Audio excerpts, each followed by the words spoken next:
So if you see us out there, share it away. There we are. We're live. What's up, business nerds? Happy Wednesday night. I don't know what I was doing. I was pondering, you got Taco Tuesday. What the hell's Wednesday? We had crock pot lasagna Wednesday. Maybe that's the new thing, Ryan. Maybe it's just a crock pot lasagna Wednesday. I went to hot dogs, so Weenie Wednesday. I don't know. Oh, hell yeah. Yeah, because alliteration, like it's Taco Tuesday. It's got to be, there's just not a lot of foods with W's in them, but weenies. Why not? I like it. How the heck you doing tonight? Doing great. How are you, man? My wife's got work stuff all week, like every night. And so I say often, I think our kids probably think we're divorced because it's like, oh, it's my week with dad. It's my week with mom. We just all live in the same house together. You're just pulling a fast one on them. That's cool. Yeah. And so I've been like, I'm proud of myself. The dishes are done. So I'm proud dang, dude. Yeah, the dishes are done. There was food and dishes done. So funny. Yeah, when I do the dishes, I feel like just like a king. I'm just like, do you see what I've accomplished? I am the Everybody man. Pay attention. Everybody pay attention to what I just did. My wife's like, oh gosh, dude. Get him once. Oh, he's actually physically patting himself on the back again. Yeah, oh God. Physically. I'm like, hey, Lonnie, did you see? I did him. She's like, yeah, thanks. Also, I saw the laundry over there. I'm not touching that though. I did the dishes. Whoa, what do you think? Yeah. Last I checked, there's a laundry ferry that comes by and the laundry folds itself. I'm just pretty sure that's how it works. Like I'm no dummy. I see how it works. Well, Ryan, what you got working on these days? I feel like every time I do a podcast, there's AI stuff is going crazy and the world's changing so fast and people are doing this marketing thing and this recruiting thing and whatever. Like how is it running your business these days? Is it just like gas on the fire? What's happening in your world? It's for sure gas on the fire, for sure. But I'm trying also to set a culture of, hey, like let's all take a breath here. Jeez, like let's I don't know. I feel like we keep thinking that technology is gonna make everything better, and then we look around and go, technology's never been better. Why isn't everything else better? What the heck? That is an interesting viewpoint.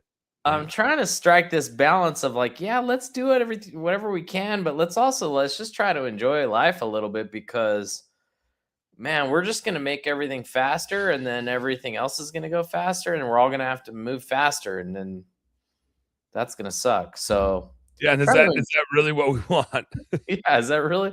I don't understand it. It's like I don't know if you ever saw that there's a fake like commercial of a guy selling washing machines in like the 20s or something on the side of the road. I don't know, whenever they were invented. And guys were coming up to him going like, why would I want something to wash my, dishes? And they're like, well, then you'll have more free time. It's like, free time to do what? I'd have to work more so I could pay for this washing machine.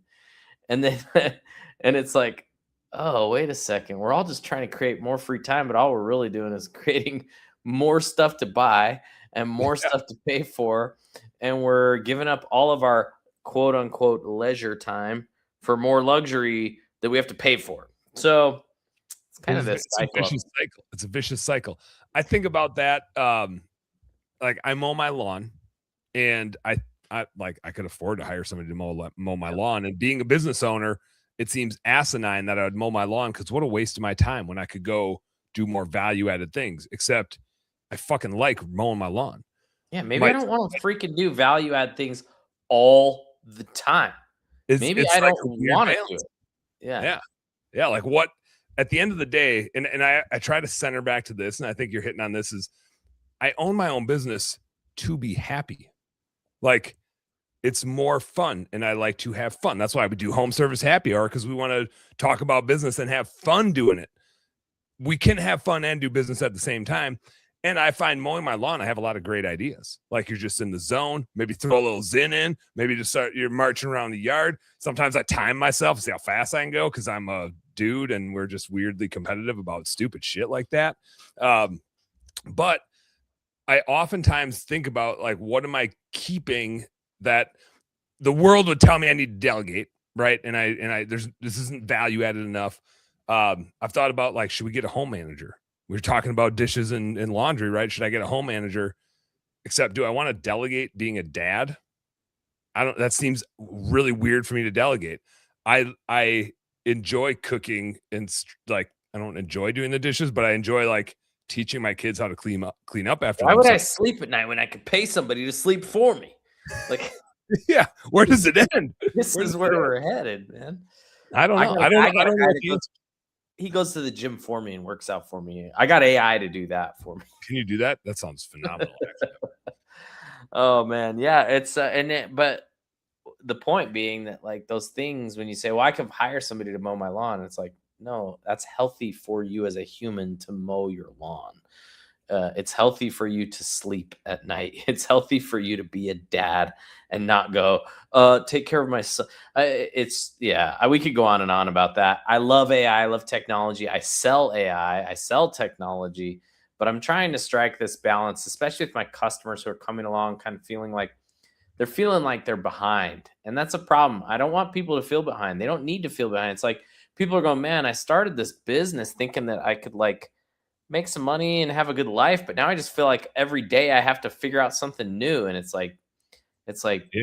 I don't know, where's the balance? Find some balance between, this hustle culture that's like, I don't know, who's the guy that's like, I work 3 days. I work 3 days every day. I work 6 hours in the morning, 6 hours in the middle of the day, and you're like, whoa, dude, like what is the point of that? What is that doing for anybody? And I don't know, it's not my thing. I'm finding that balance. It's working well for me. I have a great business, and I'm trying to help business owners just kind of find a balance between keeping up, staying relevant, but also like enjoying life. So Yeah. The human connection, I feel like, can't be dismissed and can't be replaced. And yeah, I find I was at a virtual convention, CBF Live in the maid service space a couple weeks ago. And like for a virtual convention, they crushed it. I had never seen anything like it. Like people were so engaged and on point, and they like kept the human connection. People were on camera and like hundreds of people on the screen. And might have been AI. Could have been all fake. Although I know when they like, and I was a vendor there, and they like a couple times they said my name, and I was like, I got to be on camera because what if they put me on the screen? Yeah, right? There you go. So then, yeah. And so like I had to be present for like 2 straight days. It was more in tune with the conference than I've ever been. Usually I'm out in the vendor area drinking a Busch Light and hanging out and shooting the bull with all the other all the other carnies that we travel from convention to convention, Right. But somebody from ZenMade was talking about AI and the implementation, and one of the just like the truths of it he gave as a warning, which is we're all ADD business owners. And we have a knack for getting really distracted doing useless stuff because it's a shiny new object. And AI is the ultimate shiny new object. And so he was just like teaching a systematic way to be like, okay, cool. You have this AI thing. So does everybody else, right? Like everything that you have, everybody else has it too. And so it's not a competitive advantage or disadvantage. You might like fall behind a little bit, but you also have AI, so you can catch up really fast. And you're gonna, if like, just because you're using it doesn't mean you're running a better business. You might be failing at leadership, failing at building a culture, failing at all sorts of really important shit because you're like over here trying to build a tool that doesn't even add value to your business, but it's just fun. And you don't actually like running your business, so you're getting distracted doing the sexy shit over here. Meanwhile, like you're not out selling stuff and growing your business. And he had just some like good guardrails of how to like intentionally use AI to move your business forward instead of just getting distracted doing random shit that's not moving your business forward. And I was like, man, that feels like me when I use AI. Is like, yeah, that's useful. There's 2 points that I would make to that. Number one, although I believe that AI is important, that you need to be engaged in following important things, remember the way that we sell things is through emotion, right? And the easiest emotion to use to sell is fear. How much fear has been stricken into the people with AI in the last year? Nothing but fear has been, that's been the driving force behind all the messaging. It's, oh no, you're gonna, if you don't do this, you're gonna fall so far behind. Okay, that's number one. Number two, you're gonna lose your job. AI is gonna take your job. All these things that are just causing all this fear. So you have to remember that's a marketing play. That is Mhm. not truth. That's marketing. That's the AI guys using that to market to you AI. So remember, yes, we want to buy things that are important and that can move the business forward. But remember that it's not if you're feeling fear, it's because they've intentionally manufactured that fear for marketing purposes. So That's a good just point. take like a breath and be like, okay, we still have to get to the home and fix the air conditioner. We still have to, it's like we still have to run a good, solid business. And if you're not the first to adopt this technology, you're not gonna. It's like, dude, this stuff takes time. And I don't want to slow anybody down and like, say don't be competitive, but at the same time, chill out a little bit.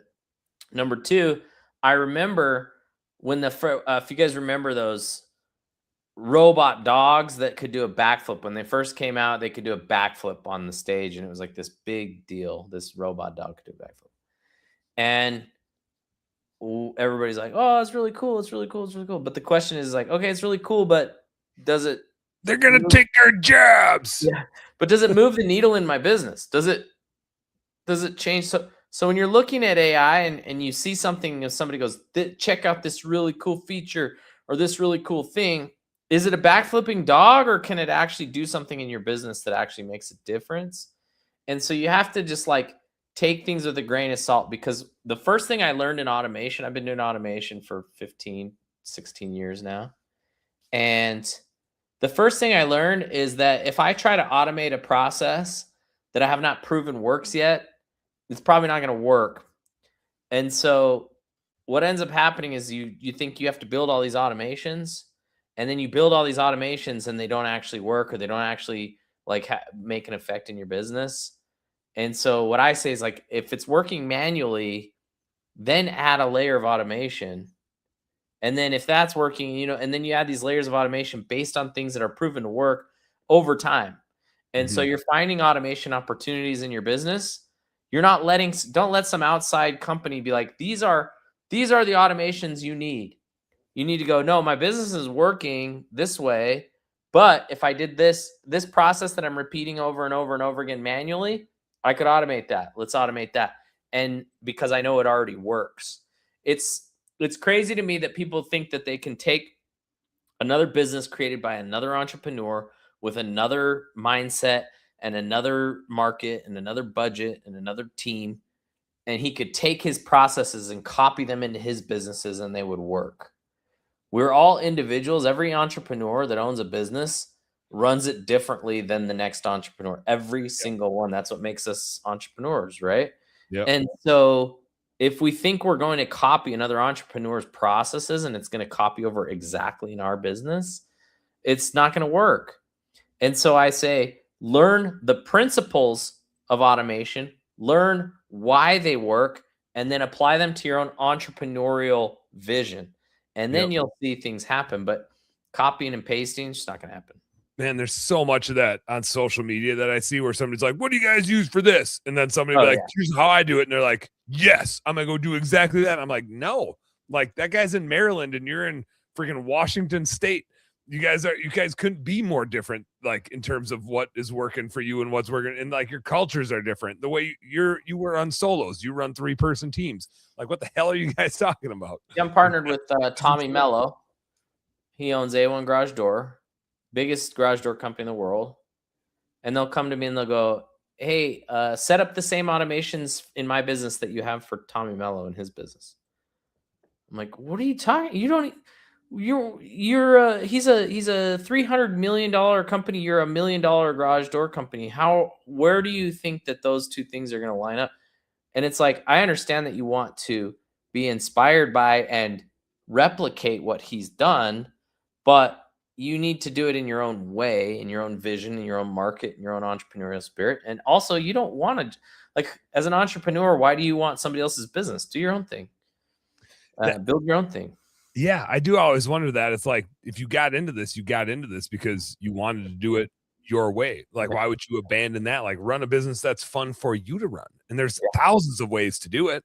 Yep. Like, yes, there's a lot to learn from how other people are doing stuff, but like you said earlier, it's the principles that you need to learn them, and then you can use tools properly, right? When people, it's like if I'm not an HVAC guy at all. So if I came to your shop and said, all right, give me all the best tools, I don't know what they are, but just give me the best tools, I'm not going to be able to make use of those tools by any means. I have no idea what they are or what they do, and I will not be able to do it.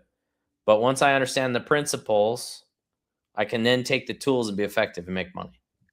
It's the best analogy I can think of is like back in school. If you just copied somebody else's test, you could like you could get whatever an immediate result was, but you couldn't like actually understand the thing and be smart about it. You just got whatever grade that guy got, and hopefully you copied from the right guy. But if you actually understood the principle of the thing you were trying to learn, that even if you got a lower grade, you still understood more, which benefited you in the long run. Right. Rob Anderson, Cassia in the house. What's going on? Jai's in the house. Jai guy, we missed you earlier. Hope you're having a good vacay, man. Rob Anderson, you're in my personal chat. You got to get over to the Best Damn Bookkeeping chat. It's pinned. Go up to the top of the thing that you're in and click the thing to go over to the other thing. Get in here so I can put your comments up, because Rob said the TP ordering is the same, right? That was his concern, was just making sure he gets toilet paper in the house. Ryan, so I did a terrible job of introducing you. Everybody, Ryan Fenn from Chiirp in the house. We're talking automations. Now you know we're talking automations if you came in, because we already started talking about automations. Ryan, you didn't start as a software dude. You didn't start as automations. You started, like so many of the rest of us, like just scratching up a few bucks by figuring out whatever the hell you could figure out. And if I understood correctly from doing my research, you got started like just fixing dings and windshields to like make a few bucks, right? That was right. Like the catalyst. What? How, like, I always like to go back to everybody's start, because it's always humble beginnings for so many of us to just like figure it out. What did you think you, like, even before then, in your mind, like, where did you think you were going? What did you think you were working on? And then like what catalyst led you to being like, oh, here's a windshield, let's just start working on this stuff? So I've always loved entrepreneurship. It's just what I love. And I've been entrepreneurial since I was a kid. I used to sell candy in the playgrounds. And I was really good at it. My kids would have been your biggest customers. Those sons of guns are just freaking diabetics waiting to happen. I sold sour gumballs. They were popular in the 80s, 90s, the early 90s. And I would have my mom get them for me at, it was called Pace Club. This is like pre-Costco. And I would sell them for 10 cents each, or 3 for $0.25. So you got a little deal. And then you get one for free if you didn't squint when you chewed on the got a little game to play. I was an offer creator from the beginning. I call that like the bridge, right? This gap between like converting, somebody who doesn't know who you are and somebody says, shut up and take my money. That bridge, that gap. And you create that bridge by creating a really good offer. And so I've always been entrepreneurial. I didn't finish high school. I wanted to just, sell stuff. I sold cars. I sold pest control. I sold everything. I sold religion for 2 years for my church. And then I got married and had a kid, and I was, pretty much, just hand to mouth, right? Is that how you say it? Hand to mouth? It's like no money. And there's hand, foot, and mouth disease. I know what that is, because I got 3 little kids, and they brought that back for me once or twice. Yep. I didn't have that, but I had the hand to mouth disease, which was being broke. And not broke, just hustling, just selling whatever. Yeah. And I had like $500, and I was working for a guy selling windshield repair at a car wash, and then so windshield repair, rock hits the windshield, puts a little chip. We can inject a resin into that. Seal that baby up before it spider webs, right? Yep. So we would sell that at the car washes, and the guy was doing shady stuff with our customer information. He was the owner of the business was.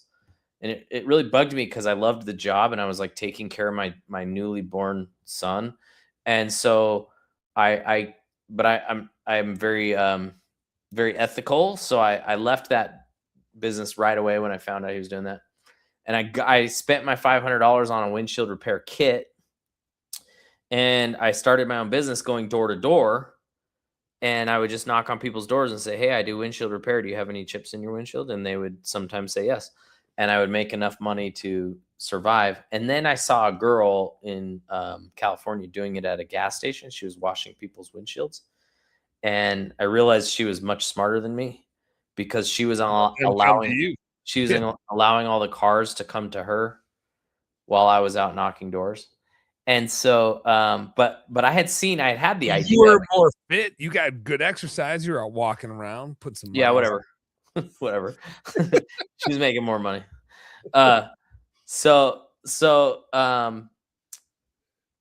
I had thought of the gas station before, but I didn't know how to bridge the gap between somebody coming into the gas station for gas, and then how do you bridge the gap, right? And say, okay, you're here for gas. Let me fix your windshield. She figured out what I call that bridge. She washed their windshield. Let me wash this for you. Oh, hey, by the way, I noticed. As a courtesy, and then boom, and then it's an easy transition to a conversion. And that was the light bulb moment. It was like, oh, traffic can turn into a job if you can figure out that moment of conversion, that bridge. And so I went to the first gas station near my house and asked the guy if I could do it. He said yes. I started washing windshields, but nobody would say yes. I would say, "Hey, welcome to Mike's Chevron. Can I wash your windshield today?" "No." "Can I wash your windshield today?" "No." "Can I wash your windshield today?" "No." Only like 1 out of 10 people would say yes. Who wouldn't want their windshield washed? Who are these people? Well, here's what I learned, and this is really important. This is like key to what I think is like the secret to business is there are only a few words and a few things. Once you figure out your offer, your bridge, the sky's the limit. Because once I switched 4 words in that sentence, "Can I wash your windshield today?" I changed it to, "As a courtesy, we're washing everybody's windshields today." And that went from 1 out of 10 saying yes to 9 out of 10 saying yes. So now, instead of 10% opportunity, I had 90% opportunity. I had my first $1,500 day in my whole life. I made $1,500 in a day, and it was like this huge life-changing thing, right? And it's because I changed 4 words in my bridge, okay? And it's not, the lesson isn't so much in the words that I changed. The point is that there is so much that can be changed in our business by looking at the small interactions we have with our customers along the customer journey. The follow-up that we create and the words that we use to convert somebody that take them from, I don't know who you are to shut up and take my money. Are those words that you're using giving you 1 out of 10 opportunities, or are they giving you 9 out of 10 opportunities? And could you make tweaks along the customer journey that could increase your conversion rate? And that's where Chiirp comes in. That's what I built. I built this software now. So I did the windshield repair, and then I built a course on how to do windshield repair. That course did like $2 million. And then I built Chiirp because I was selling that course with text message automation. Mm-hmm. And now I have this system. We do about $1 million a month helping home service businesses automate their follow-up so that they're creating a bridge that is very clear, and they can tweak and adjust so that they can increase their conversion rates from anywhere in the customer journey where a lead could fall out of that funnel. And so now the whole goal is help people create better bridges, right? Better sales processes from the moment a lead becomes a lead to the moment that they leave a 5-star review. And that's what Chiirp is. So what was the bridge when you were doing a windshield repair? Like, you get 9 out of 10 that you get to clean. Did you find another bridge to cross when it was, oh, hey, I noticed there's a chip in your window here. Like, Yes. Yep. here's my professional recommendation, or how, like, Yep. what was that bridge?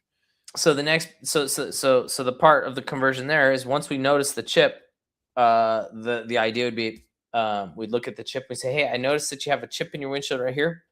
I fix those. It only takes me about 15 minutes. I can do it right here at the pump. You don't even have to leave. That was the pitch.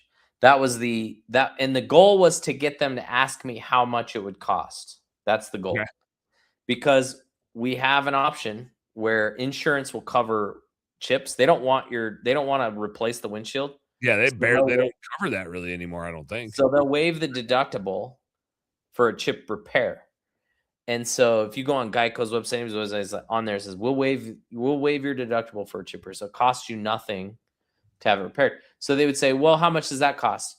And I'd say, well, you have a couple of options. If you have full coverage, we can do it for free. It'll be completely covered, won't cost you $1. You don't have to pay anything right now. Or you can just give me $50. Either one of the two, I'm happy. And they go, what do you mean free? And I go, well, you're going to call your insurance company.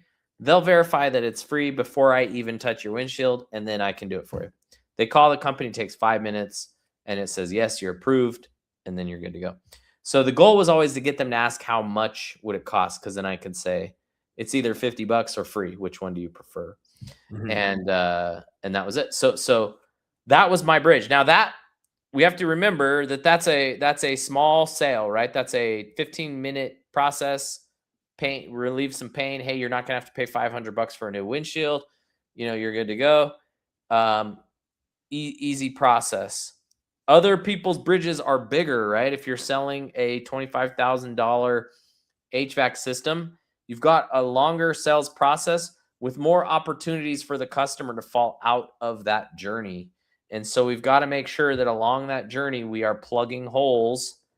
Like at the beginning of the lead, we need speed to lead. We need automated follow-up. When an estimate goes out, we got to make sure we're following up consistently.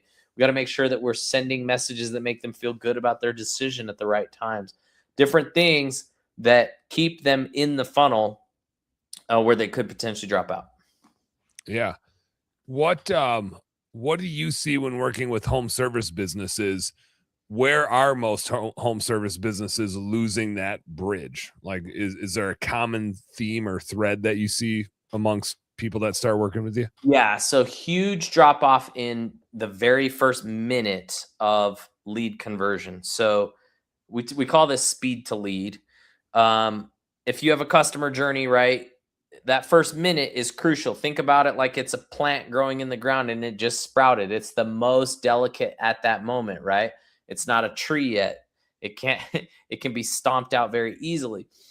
If they inquire and we don't communicate with them within 1 minute, if they fill out a form on your website, if they fill out a Google LSA, if they fill out a Facebook lead form, if they call and you miss the call, if they, any way that we may have potentially missed a lead, if we don't respond back within a minute, we are likely handing that business, that deal over to a competitor. I'll give you an example. I had to get a DEXA scan done. If you don't know what a DEXA scan is, it's a giant scanner that scans your body and then tells you you're fat. That's what a DEXA scan. Oh, I don't need a scanner to tell me that. I got a wife. Yeah, exactly right. Yeah. This one will scientifically tell you you're fat, and it's it verifies it. But that's been my experience so far. I've yet to have one tell me anything otherwise. But anyways, I called the one that was closest to my house, and I called it.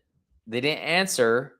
Went to voicemail. I hang up. I call the next one on Google. They answer. They book. I hang up. Right when I hang up, I get a text message from the first one.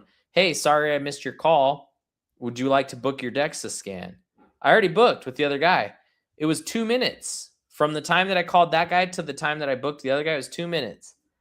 And if he had texted me within a minute, I would have it would have stopped me in my tracks. It would have stopped me from going to that next one, and I would have booked that one. But because it took just that extra minute, the opportunity was gone. And so these contractors, what we see is we're going, where are you getting leads? Oh, I'm getting in leads from Angie leads, but I can't close them. I get Thumbtack leads. These leads suck. Facebook leads, they suck. And we go, well, let's look at your conversion process. We call them as fast as we can. Well, how fast is that? Usually, 5 to 20 minutes. Yeah. And you're like, oh, that's long. 24 hours. It's like, long. 24 hours even. I can't even believe sometimes when you submit a form and 24 hours later, hey, we got your information. We'd love to give you a quote. And you're like, dude, I that job is done. And I'm already best friends with the owner of that other company. Like they're like long gone. Right. Yeah. And so we look at that first and we say speed to lead is crucial. Let's plug the holes on missed calls. We see massive improvements when we plug the leak on missed calls, form fills, and then after hours type of lead fill, anything like that. We make sure we're contacting those leads within 60 seconds. The clear example of that was my son threw a baseball through our window, and may he rest in peace. Just kidding. And I don't get mad at my kids. I just laughed and said, cool, let's get it fixed. So I called the guy, the first one on Google for window repair, and he didn't answer, but I hung up and immediately got a text message right when I hung up. And it said, hey, I'm so sorry I missed your call. I'm on another job. I'll call you right back. Now my brain clicked into problem is being solved mode, not I need to solve a problem mode, right? Yeah. It clicked over. Okay, cool. I'm in the queue. It's in motion. Yep. Right. I don't check my box. I don't want to go to the next guy and call because then I have to explain to that guy, oh, sorry. No, it's like, no, the solution is in motion. So I waited. He called me back 5 minutes later. He got the deal, but it's because his text message triggered me to move into the next phase of the problem. Yeah. So those little moments along the journey, you've got to nail those. And we call businesses that are doing tens of millions of dollars. We'll call them and we'll see gaps in their process, just like this, where, oh, we missed a call. We didn't get a text back. Or maybe we did get a text back, but the thing they said in the text message sucked. Remember what I said when you washed the windshield? I said, can I wash your windshield? Or as a courtesy today, we're washing everybody's windshields. What if your text message is a 1 out of 10 opportunity type text message, right? Yeah. And so you see, you've got to do two things. You've got to nail your cadence. You've got to nail when you contact your leads, and you've also got to nail what you're saying. And the only way to do that really is to test and find your own bridge in your business. Build your own bridge. Do you find as automations get faster and just our world speeds up with like the expectation of how fast we can do things, do consumers not shop around as much because the convenience of speed is more important to them than getting a bunch of bids? I assume there's obviously everybody's themselves and there's people doing everything, but do you notice that there's always going to be the shoppers, right? There's going to be the people that are just like, dude, whoever gets this done, I don't care. I don't care about $50. I don't care about $100 difference or whatever, right? Yeah, I know a guy like that. That's right. I'm just like, hey, dude. But there's always going to be the people that shop around and get quotes, but they're going to be more likely to go with you based on how you make them feel during that process. So even if you're more expensive than the next guy, if they like you more, they will do business with you. That's the key. What people don't understand. They think that you're shopping for price. Price is only part of it. It's price and how they feel about you. Do they like you? Do they know you? Do they trust you? Do they feel good? And the way you make them feel good is by, okay, let's say you respond quickly. That's one little notch up where they go, oh, cool. This guy's on it. He's doing things. He's interested in my business. When we send out quotes, we send out videos. Like I'll send out a video of the owner saying, hey, thank you so much for giving us the opportunity to give you a quote. I'm really looking forward to working with you. I started this business, 10 years ago. This is my wife and my kids. We're so excited to be able to do business with you. We're a local owned company. We have 5-star reviews, like all these things that tell your story. Just like you heard my story about the winch. I started this from nothing and now we're this and that, whatever. we're telling our story. And what ends up happening is the people go, oh, dude, I like this guy. I want to do business with this guy. And then what happens is they go, hey, that guy was a little cheaper, but I really like you. And you go, well, that's the price of doing business with somebody you like. It's like you don't have to do, if they like you. So now it's like, okay, I want to work with this guy. And so every chance that I get along the customer journey to plug my story to make people go, oh, you know what? This guy's kind of cool. I like him. I like how he talks. I like that he's, down to earth. I like that then there's the subconscious like feeling of I can trust this guy, and people can sense that. And AI is never going to be able to duplicate the feelings that we're getting from real owners. And the only way we can really scale that is through automation, right? I can't call somebody every time somebody books a demo with me and say, thank you so much for booking a demo.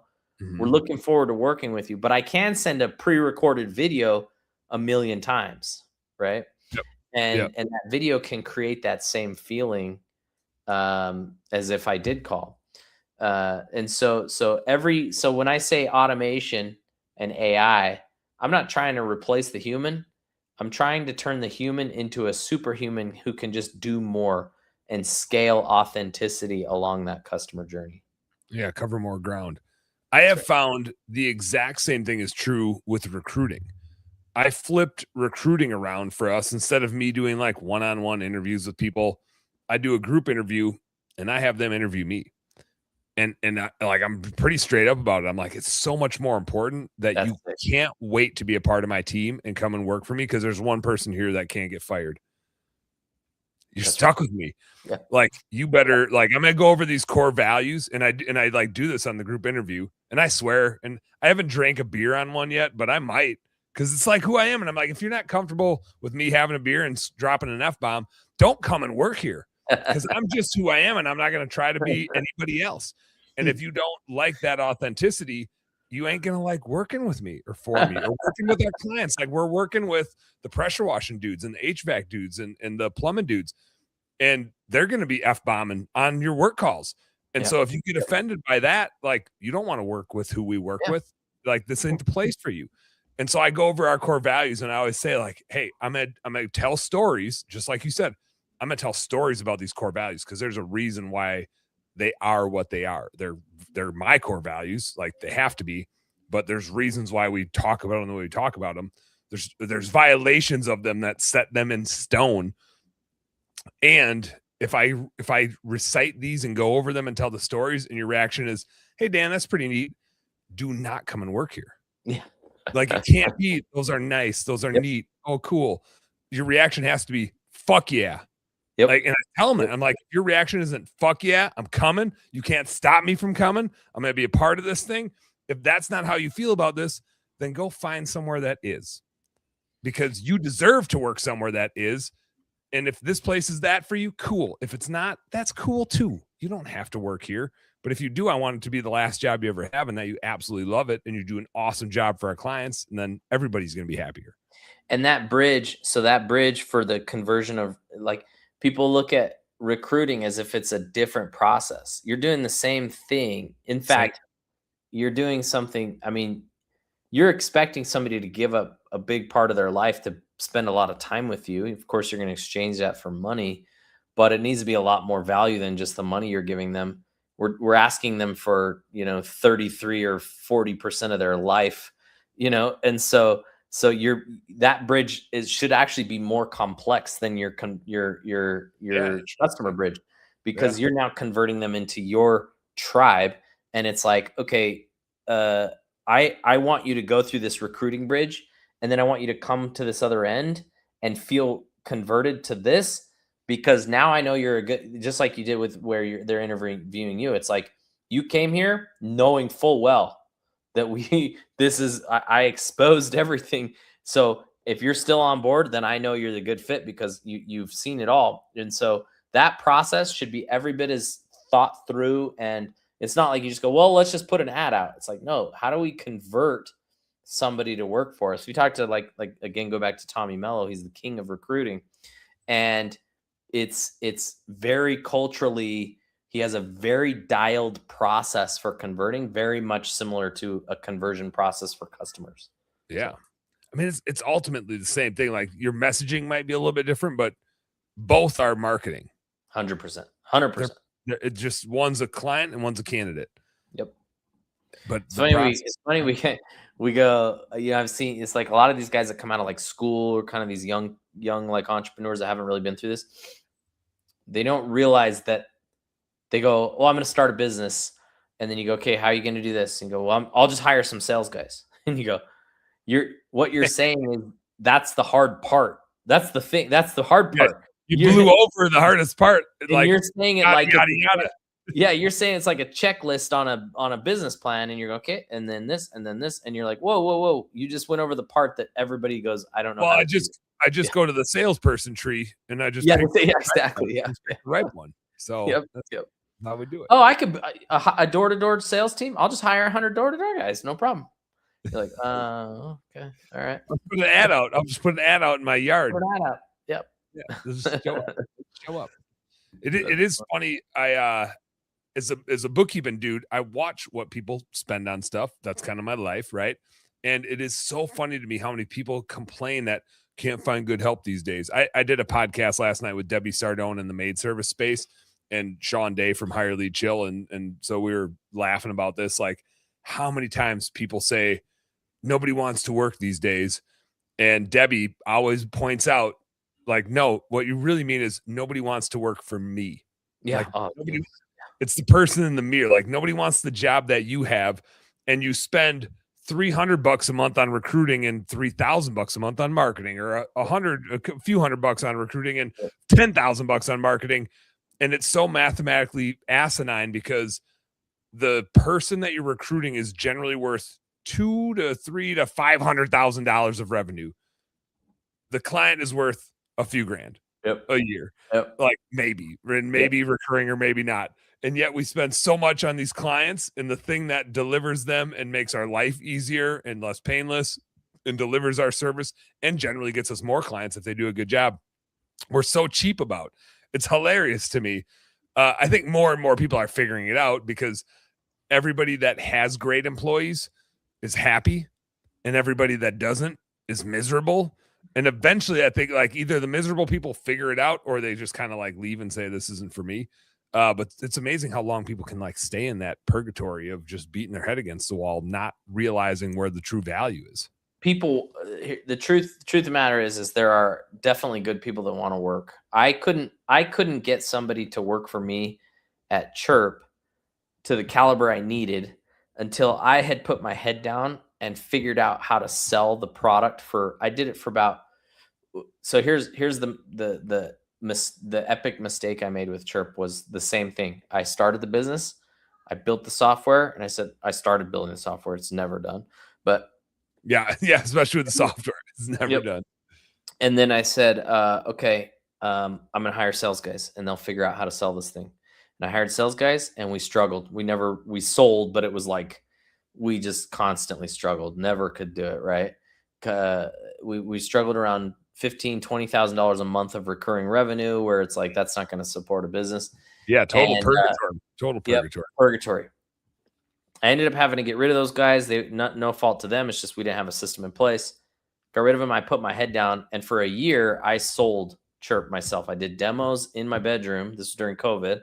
I did demos in my bedroom with people that I would find on Facebook. I would post comments in groups and I would do demos. And I took us from about 20,000 a month to about 100,000 a month in monthly recurring revenue from my bedroom. And then I go, okay, now I've created a sales process, and now I could probably go to a high caliber salesperson and show him what I'm doing, and then he'll do it. And I read the book Who Not How. If you haven't read that book, I highly recommend it. Yeah. And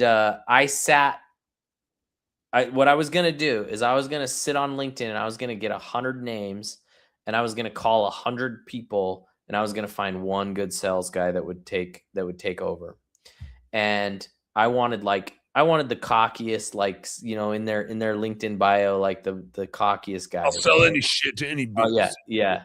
And so I get on there and I was going to do 10 a day for 10 days. And I get on there and the first guy I called, he popped up on my thing. It said, it was exactly what I'm talking about. Unicorn crusher, quota crusher, all this like kind of douchey, like, cliche bullshit. But I was like, that's my guy. And it ended up being Justin Judd. If anybody's listening knows who Justin Judd is, he took the business. I hired him. He's the first guy I called out of what was going to be 100 people. I called one.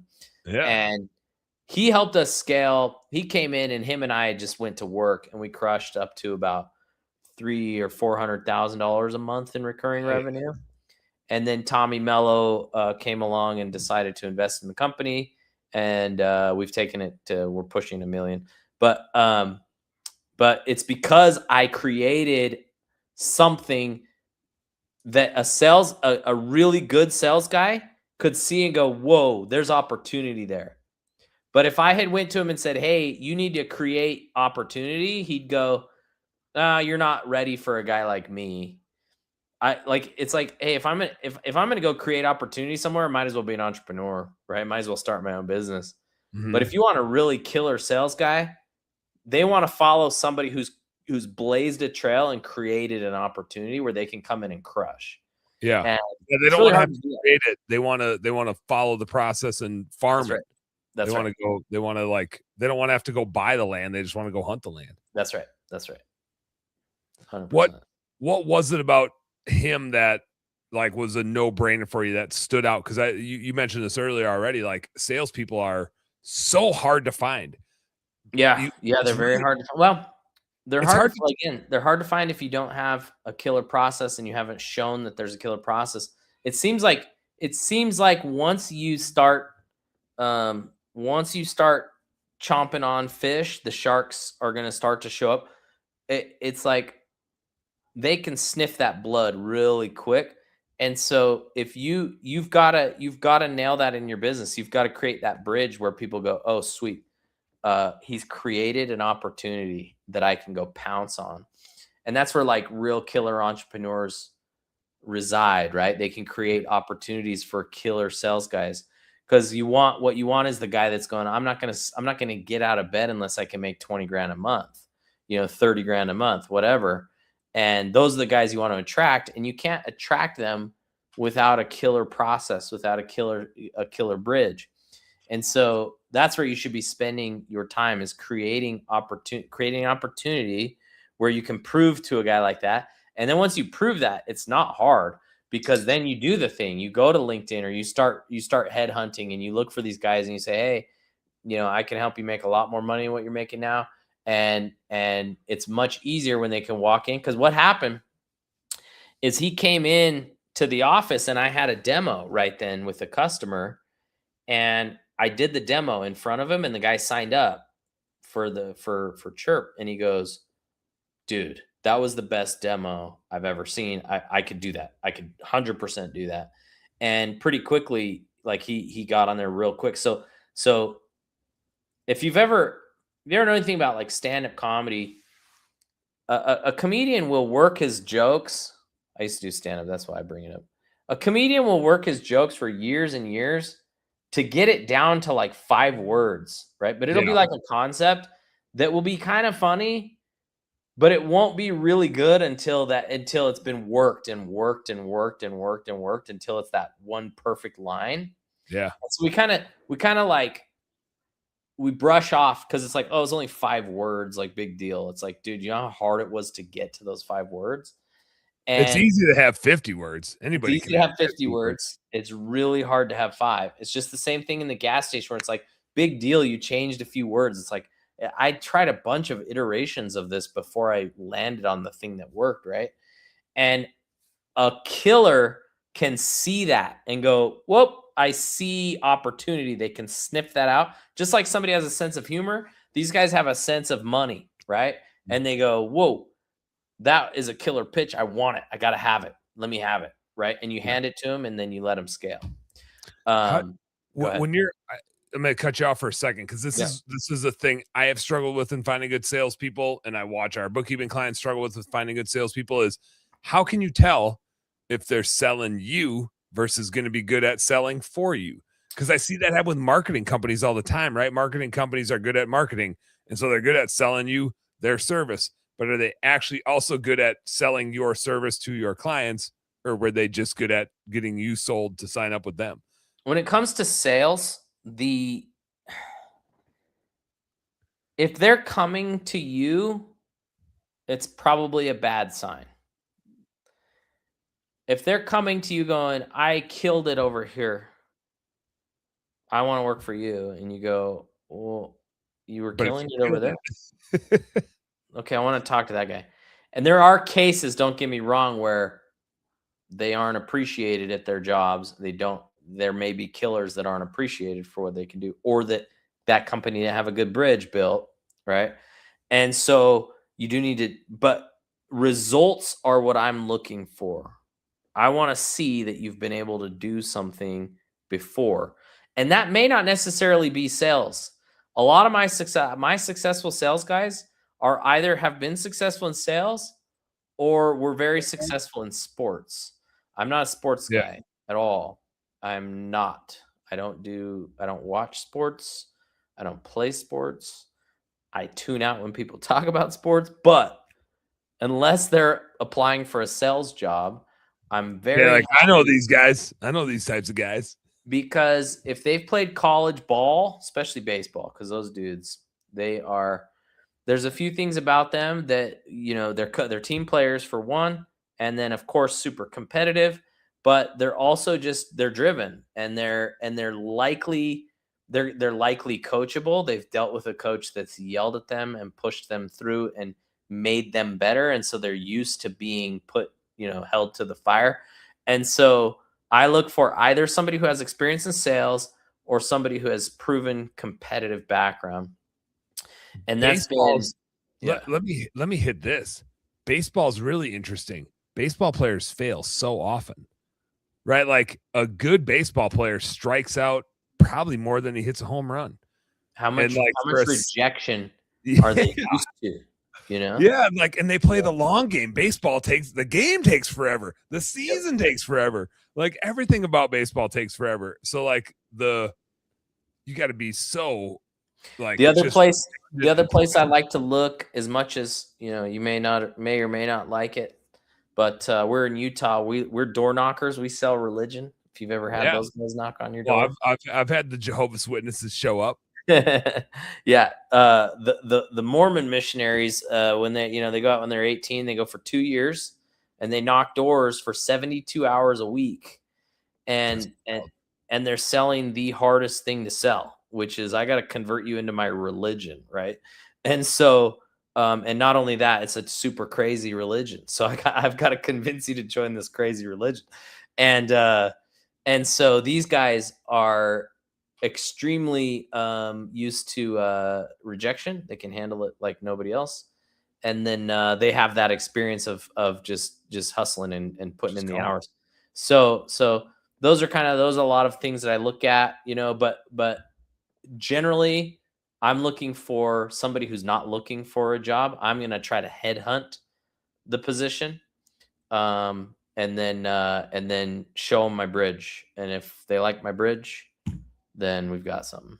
So I'm wondering if I could sell bookkeeping door to door. I got to go find a few Mormons and catch them at the right time. You don't got to sell it. You don't got to sell it door to door, but those guys will. They'll figure out how to sell it they'll help you. I teach how to do door to door out without going door to door. Like I teach Facebook ads, and when I talk like the gas station, right? Traffic is coming in. How do I get the bridge? How do I create the bridge? Right? There's people on Facebook every day. How do I turn? They're not there for bookkeeping. They're not there to, they're there to look at a cat video or whatever. Right. Yeah. And so how do I convert them? How do I create the bridge? So we got Erwin's in the house here. Erwin, thanks for chiming in. He said, baseball players can get complicated. I'd rather have a football player. Hey, elaborate, Erwin, because I was a football player growing up. There's some. The football player is pretty relentless. Like you run into people full speed every day. So I won't argue with you. Your bridge could be different than my bridge. that's worked. The baseball guys have worked for me, and they are crushing it. But hey, I won't argue if that's what you found works for you, for sure. It is funny. I mean, it goes back to the culture too, right? Like everything has its culture, and you don't want to attract the wrong people. You don't want to attract the wrong employees. You don't want to attract the wrong clients. Like not everybody is for everybody. When we first start our business, we take money from like anybody that wants our thing. We're like, oh yeah, come on. And then it's like there's somewhere around like the $1 million level where I think you just turn into an asshole, and you're like, that client did what? They want what? Fire them. Like they're out. Not we're on a tirade right now where I'm just like, we have so many people that need our help. If a client has a bad behavior and is like, my judgment is if one of our account managers and like I let them fire our clients. It's not my call because they're pay per performance. It's their revenue. We're all on the same team. If they have a client, when that person's name shows up on their cell phone, if it like gives them that anxiety of like, oh no, it's this person again. I'm like, why are we wasting our time with them? We have hundreds of people that need our help. This person isn't worth our time. Like, there's a point you have to get in business where you have to take into consideration the cost of your mental well-being versus anything else. And if you're showing up to, and this goes for employees, this goes for customers, this goes for any vendors, anything that is going on. If they're causing, if you're dreading the conversation, there's a point where you hit as a CEO where you go, you know what? Money does not, that's not what's important here. I don't need more of that. I need more joy. I need more happy people around me. If you're interrupting my peace and making me feel icky about my business, I'm sorry. Like it's and you got to make those decisions really fast. Yep. I messed this one up. Erwin corrected me. I said complicated. He said not complicated. Oh no, he said complacent. Complacent. Yeah, I said complicated when I read his quote. Yeah. But so complacent. I haven't found that yet.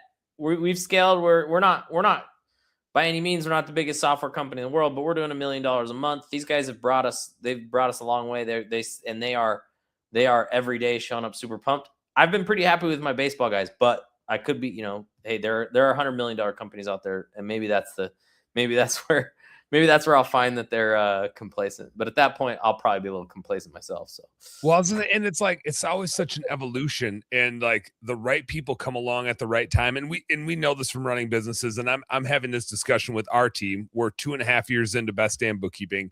We have 25 people on the team, and we're just hitting, I call it purgatory number 3, where we're like, we really got to get intentional about our leadership team. It can't be just Dan growing it. It can't be just Dan building the culture.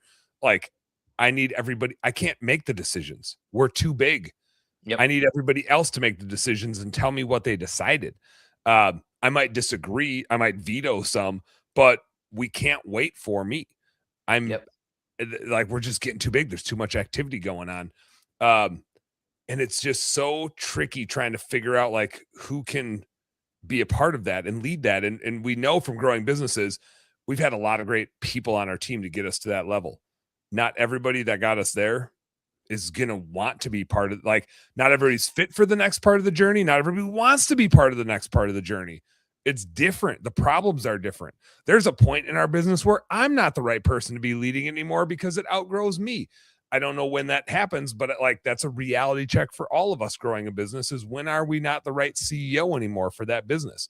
When has it outgrown the thing that, and we've talked about this a lot on this episode, like when it has it outgrown what we like to run. Yep. 100%. Like the business is its own thing. We can still be an owner and an investor, but when are we no longer the best CEO and having a fun time running it is a reality check for all of us. And so I'm having that conversation with our team a lot these days of like, hey, if this is no longer the thing for you, that doesn't make you a shitty person. That doesn't make us a shitty business. That doesn't make me a shitty leader. If you want to come on this next part of the journey, like here's some things we're going to be doubling down on and fixing and like really, really like putting the screws to. That's not for everybody. Yep. And if it's not for you, that's cool. The sooner you can admit that to yourself, the better off you're going to be. The sooner you can say, hey, this person is going to be better off after we get through this kind of rough little breakup that we're going to go through here. This person's going to be better off as a human being. Like you'll then the very unpleasant job of, parting ways with with an employee that's not a right fit is It's worse.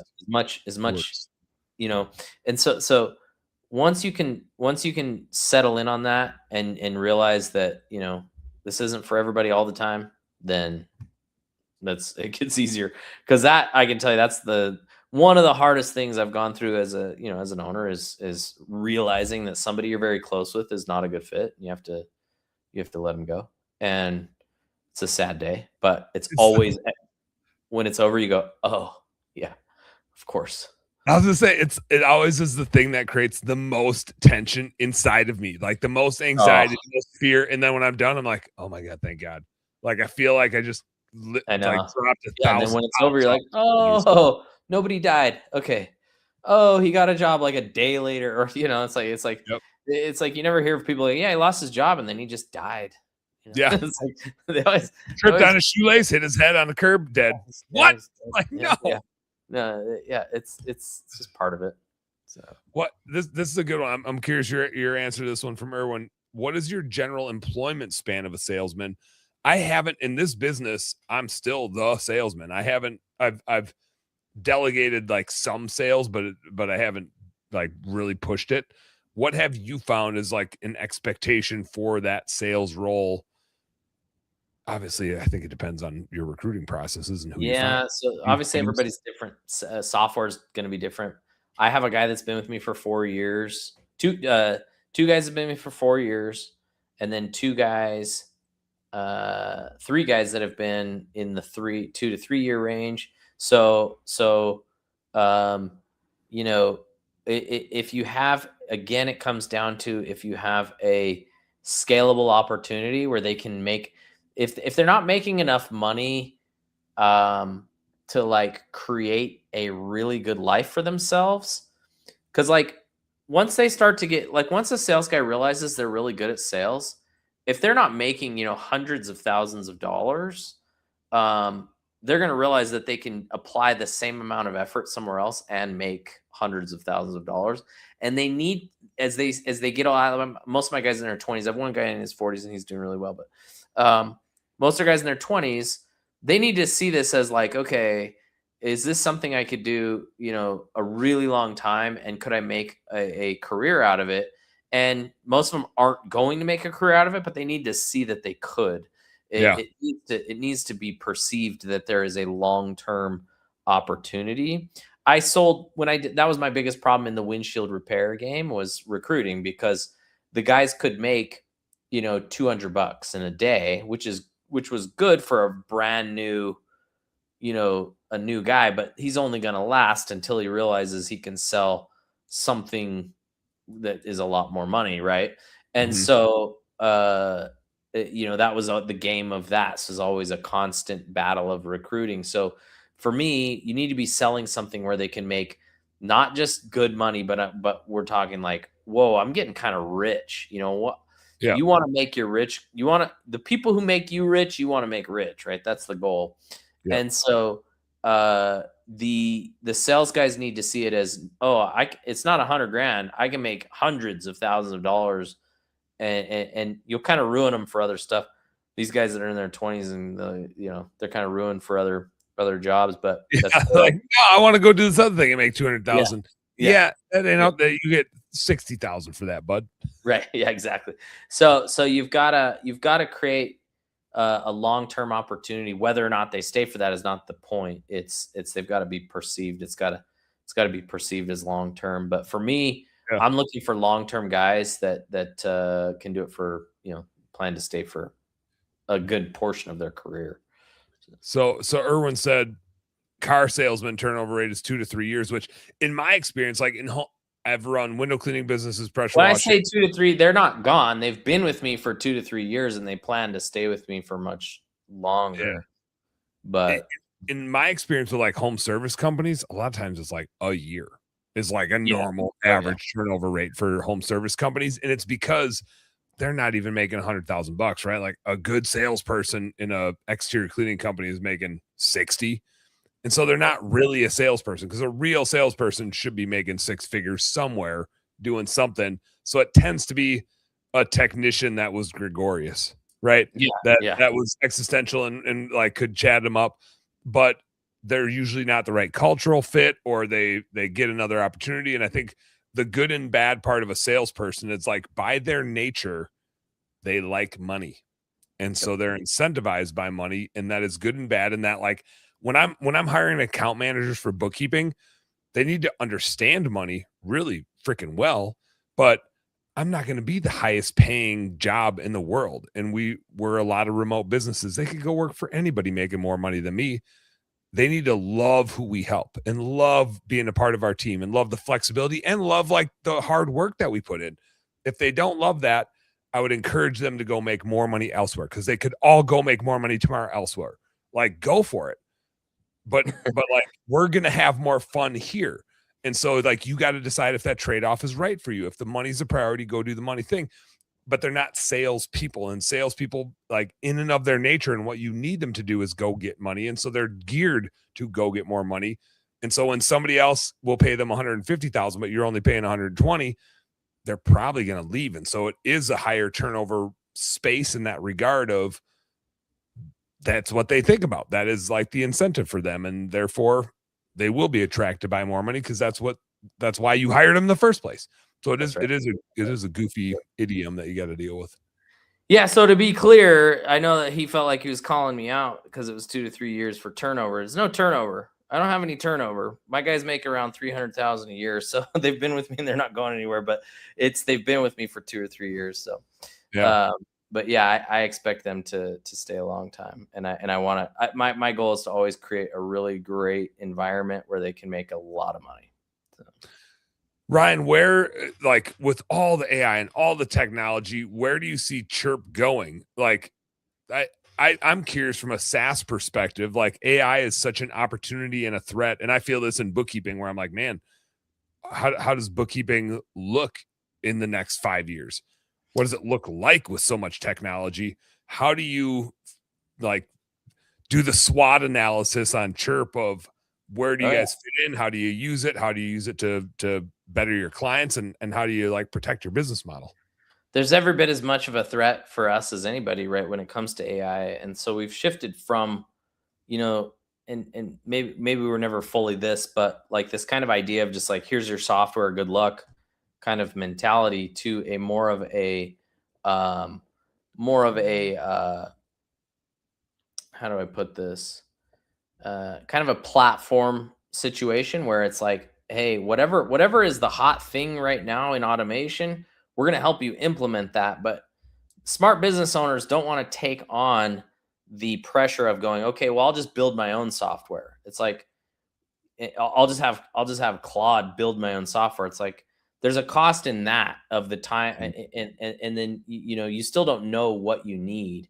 And so we're this platform of, like, we have all the automation tools, we have all the really cool integrations and all this stuff built, but at the same time, it comes with a coach and a team and data. We have about 500 million text messages that we've sent through the system that AI analyzes and is constantly being trained on. And we're using that to help you craft really good cadences and build your bridge. So, does AI eventually replace that? I don't know. The goal is not to create just a software that we hand to people. It's a full, like, partnership, right? Where you come in and we're going to help you grow your business through automation. And so that's kind of our moat, in the way that we're protecting ourselves against the onslaught of AI. I don't see, I'm optimistic about it. Maybe I'm wrong. Maybe I'm foolishly optimistic, but I feel like businesses are going to always go, you know what? They're better at that thing. I'm good at HVAC. I want the HVAC guys to be really good at HVAC. I don't want them to be really good at creating stupid videos on social media, or really good at I want them to be really good at HVAC and worry about that. And then there's people that'll worry about the other things. And who knows? Who not how? Who not how, right? And so that's my hope, and we'll continue to build and grow this that way. And as things adjust, as an entrepreneur, my job is to always go, okay, this year, what's the opportunity? Where is the opportunity? What's the landscape look like? Do we, because we're never just going to fold and be like, well, I guess we can't figure it out this year. It's like when I first started, drip messages were new. Drip text messages was a new thing. Yeah. And that was a big deal. It was like, oh, cool, we figured this out. If I came out right now and said, hey, I've got a platform that does drip text messages, people would go, so what, dude? And so, but this year I'm looking at what is the new thing? What is the cool thing? What is making people's heads turn? That's what a marketer has to do, right? He has to look and go, all right, direct mail isn't working right now. It's actually the idea is, remember for a while direct mail sucked because everybody's inbox were packed full. It actually works again now because it's not packed full. Things just move around. They just move around. Yeah. Right? And wherever the attention is, that's where the good marketers are going. And then we move, and then we shift, and then we move. And so whatever is working today, I'll be working on automating that thing for companies. And then next year when we go, AI is taking it to this level, I'll go, cool, we were right along with that, and now we're offering whatever that thing is. So, yeah. Do you find there's specific industries that you work the best with? You mentioned like Tommy in the garage or space and HVAC.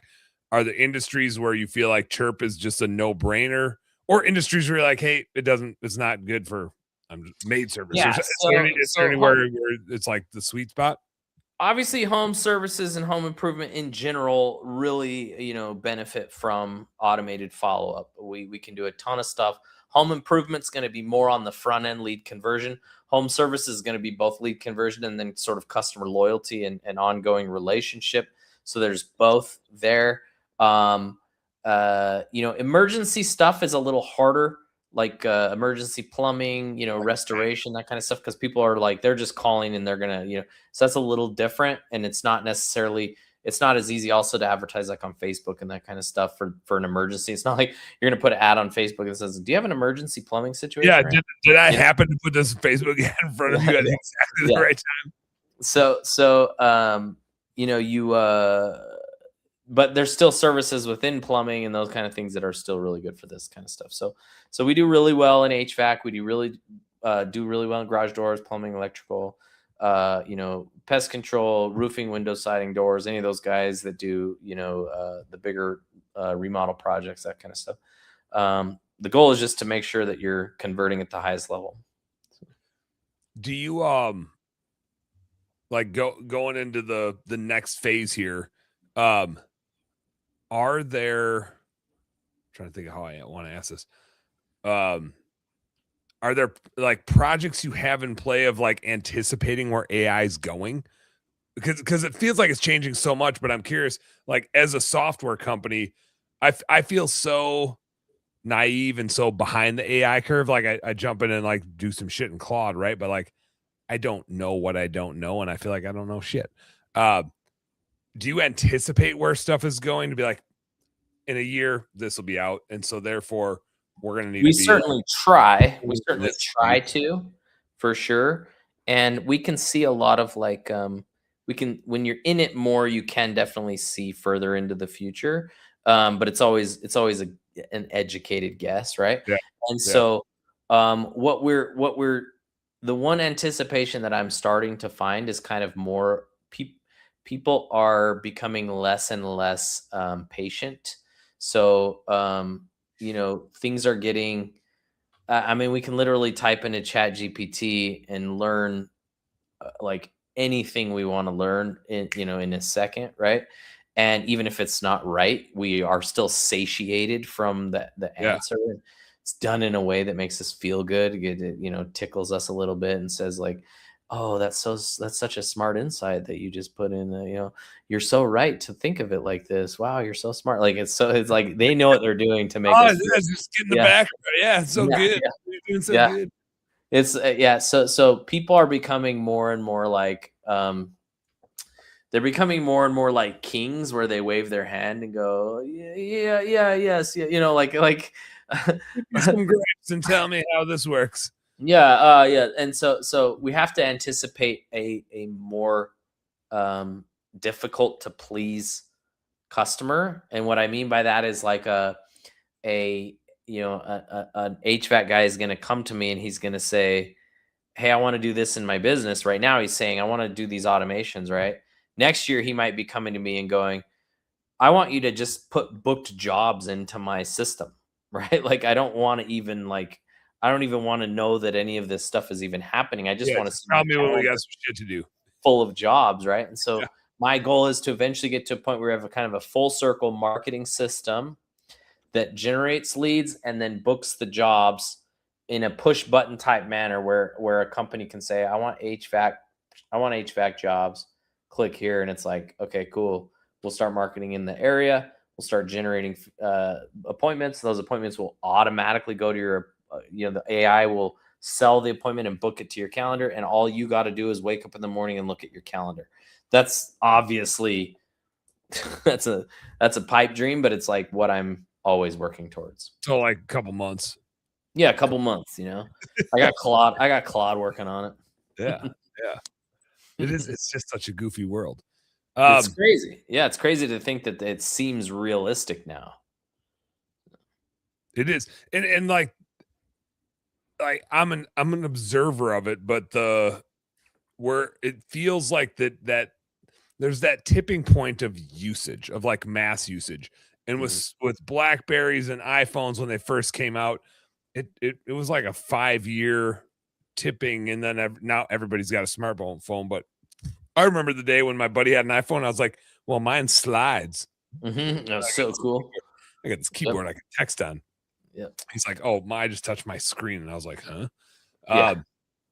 And like that trajectory of like how long that took everybody to get to that technology was a little bit longer, and that speed just keeps going so much faster and faster and faster. And now it's like, oh, AI? Yep. Like my freaking grandma's using it. Huh? Like grandma is using it? Like grandma's got the chat GPT and she's paying for it. Yep. I thought that was my inheritance, grandma. Like, yeah, exactly. Yep. That's where these gray hairs right here are coming from, is trying to keep up with that. It's a daily. My bullseye, my beard bullseye just keeps getting wider and wider and wider. It's just spreading out. Pretty soon it'll be just a daily thing where we wake up and go, okay, we got to start a new business today. What's it going to be? And then by the end of the day, it's irrelevant. We got to start over the next day. I made 10 grand today with a new business. Yesterday I lost 5, but today it's what business I start tomorrow. It's going to be interesting to see, because it's like, what do we just all of a sudden go, okay, there's no more to do? Like, I don't know. It's like, seems like that's never going to happen, but who knows? It doesn't seem like it, but if you like play it out long enough, it seems inevitable. Feels like a Matrix situation. You just where you go. But then it's just like, it's like humans evolve, and it's just this. It's like we never could have guessed when we started the internet in 2000 or in the 90s, that this is where this would have led. But like, it's like it still has to serve humans. Like we still want to eat. It's like, if it's not serving us, we're not going to tolerate it. It's like, I don't know. But it just depends if it's too late. Then it takes over. Now we're getting deep, man. Now we're getting deep. I had my buddy Justin was on the show, I don't know, half a year ago or whatever. And he's like, there's a lot of logic that says we're already past that. We're just in a matrix. Like, prove that we're not. And I'm like, man, if we are truly in the matrix, like, I'll take the steak and where's that girl in the red dress? Exactly. Right. Yeah. It's like, what am I going to do about it? What am I? How much do you really care to like fight it? Where you're just like, all right, yeah, if I'm already in it, just give me the blue pill and the steak. I'll take the steak. I'm already here. I've figured out how to play the game inside the matrix, and I've enjoyed it. That's all I can do. I'll control what I can control. That's why I say, hey, everybody take a chill pill, take a break, enjoy life. Don't be all worked up about it. There's nothing you can do about it. I've yeah, like I assume you go to conventions and get on stage and talk, and you've got like so many different, I don't know, over the years I probably have like 8 or 10 different talks that I've given, and I tweak them and I change them, but like different subtopics of what I do. And one of my newer ones, like Best Damn Bookkeeping, I'm only 2.5 years into. I had a bookkeeping business for 6 years, had partners in it. It was like an evolution of a bunch of home service businesses that we had. And then I started doing bookkeeping for people, and I tried to buy it out. Didn't go well, restarted. And I really had to reckon with, why am I doing this? Like, who am I trying to help? What does it mean to me? What's important to me?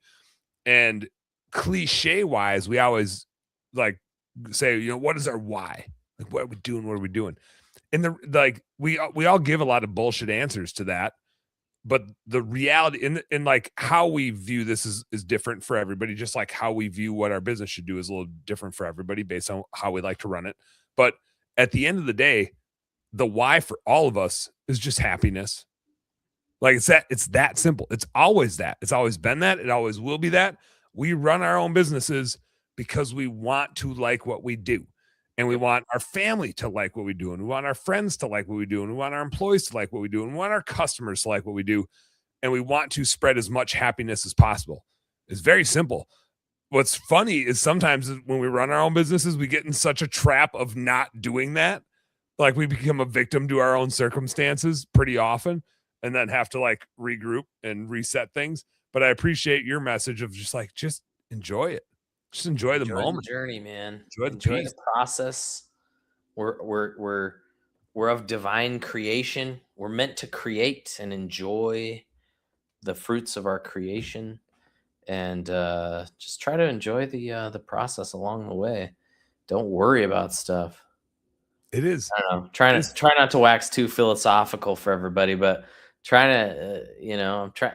I've made some pretty good money. I've tasted some pretty good success, and I kind of just tell people it doesn't do what like having my 4 kids did for me, not even close. So it's like, it doesn't change your outlook on life. Yeah, it doesn't. It's great. I enjoy it, and I'll keep doing it, and I'll keep playing the game, but letting it like physically stress me to where I can tell that I'm harming my body is like not even close to worth it. So yeah. It is a finicky line though, because sometimes you get so in the weeds and so obsessed, you have to like pull your head out of the sand a little bit. Oh yeah. It's an obsession that you got to be careful of for sure. That's when you go fishing for a couple of days. I've got I have 16 people on our wait list right now, and this is a 16 demo week, so it's only going to get worse. And then next week, and then the week after are busy. The first week of June, Boundary Waters, northern Minnesota, Canada, like the boundary of Minnesota and Canada. I hate the damn federal government for like opening up mining for a damn Chilean company up there, because it is the most pristine wilderness, untouched, no motors, canoes, portaging, and we go in for a week, no cell reception. You're just in the middle of nowhere, frying fish.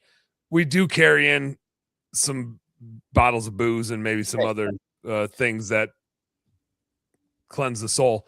But just like a week of being like out there.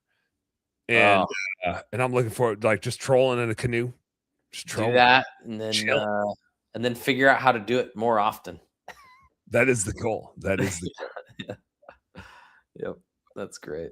Ryan, anything we didn't cover tonight? Anything you're like, oh, we should have hit this or we should have hit that? What did we miss? No, I would just say to people out there, if you're interested in automating your follow-up, if you're interested in increasing your conversion rate, you want to work with a company that's interested in actually like partnering with you and making it happen, we'd love to work with you. We have great opportunities, great packages to make that work. We like to see ROI. So we like to make sure you're actually making money on the processes we implement in your business.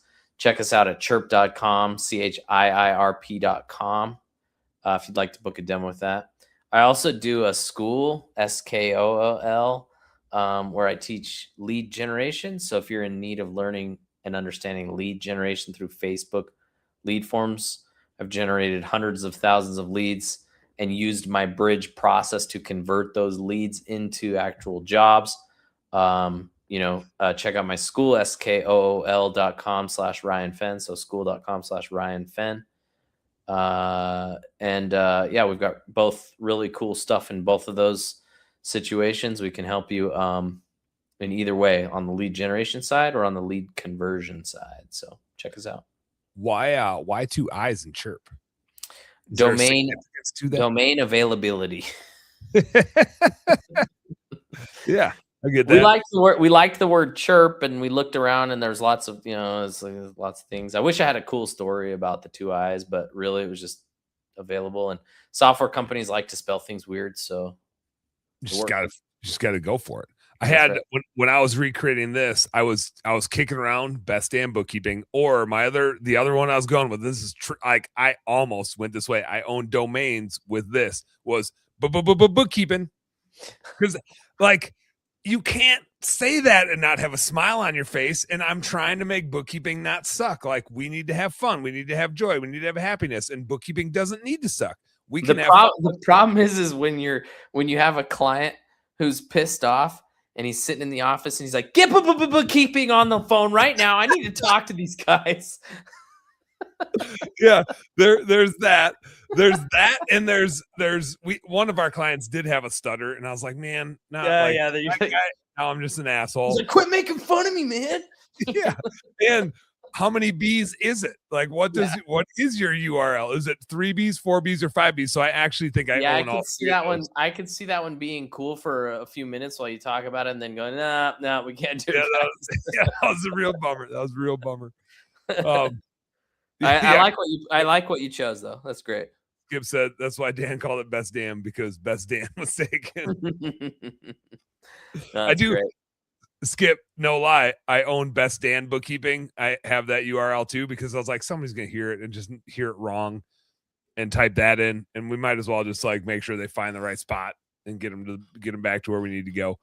So I don't know, they might have all expired. I don't know if I still have them or not, but I remember a couple of years ago when I restarted, I was like, oh man, I got to think about all these ins and outs, Love it. Well, Ryan, thanks for hanging out, man. That was a lot of fun. Godspeed with Chiirp. Good luck with you. You guys, like Ryan said, go find them. Go find them at Chiirp. You have to, like, you already know this, if you're running a home service business, you have to, like, it's speed to lead. You got to convert your clients. It's the same we talk about in recruiting. Like, go get them. Get back to them. Don't wait. Get back to them now. Don't wait till tomorrow. Make money. Don't wait till tomorrow. Ryan, we got to do it again, man. That was a lot of fun. Hope to see you at a convention soon in the Carney pool, in the vendor booth pool. Business nerds, you guys know what to do. Work smarter and harder. Go earn some pride. We'll see you next week. Good night. Thanks, everybody.